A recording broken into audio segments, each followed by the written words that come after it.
दूसरा इतिहास 20 अध्याय और उसके एक पद से अगर आगे पढ़ें तो उस समय की यह घटना है जब यहोशापात को ये पता चला कि वो शत्रुओं से घिर गया है। उसके बाद तीसरे पद में लिखा हुआ है कि यहोशापात डर गया।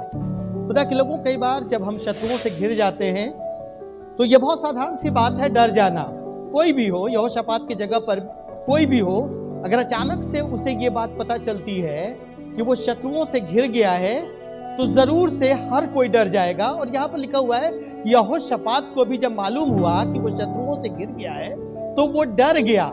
पर डरने के बाद मालूम है यहोशापात ने एक बहुत अच्छा काम किया जो कई बार हम और आप नहीं करते हैं। किया क्या? लिखा हुआ है कि जब वो डर गया तब यहोवा के खोज में लग गया और उन शत्रुओं पर जय पाने के लिए उसने अपनी पूरी प्रजा में उपवास और प्रार्थना का प्रचार करवाया। खुदा के लोगों, हमको और आपको भी ऐसे ही करना है।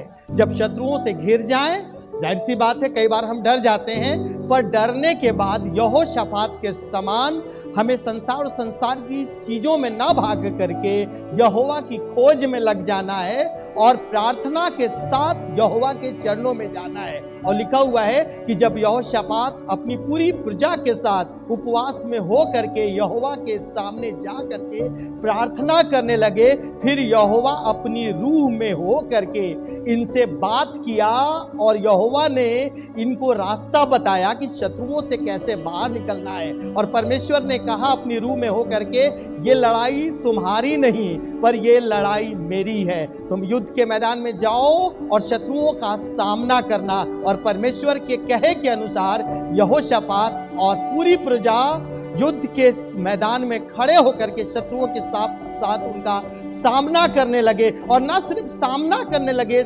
शत्रुओं के सामने, पर परमेश्वर के वचन में लिखा हुआ है कि शत्रुओं के सामने विश्वास के साथ वो परमेश्वर की आराधना करने लगे। और जब वो परमेश्वर की आराधना कर रहे थे, ठीक उसी समय परमेश्वर उनके शत्रुओं पर घातकों को बैठा दिया और यहोशापात के सारे शत्रु मारे गए। खुदा के लोगों, कहना क्या चाह रहा हूं, यहोशापात के समान यदि आप भी शत्रुओं से घिरते हैं तो डर जाते हैं, ये तो साधारण सी बात है। पर डरने के बाद यहोवा की खोज में लगिए, यहोवा के सन्मुख जाइए, प्रार्थना करिए। और जरूर है कि हम और आप जब अपने शत्रुओं के सामने रहते हुए यहोवा को पुकारेंगे, यहोवा शत्रुओं पर घातकों को बैठाएगा और परमेश्वर हमको और आपको जयवंत करेगा। परमेश्वर आप सबों को बड़ी बरकत दे। May God bless you all.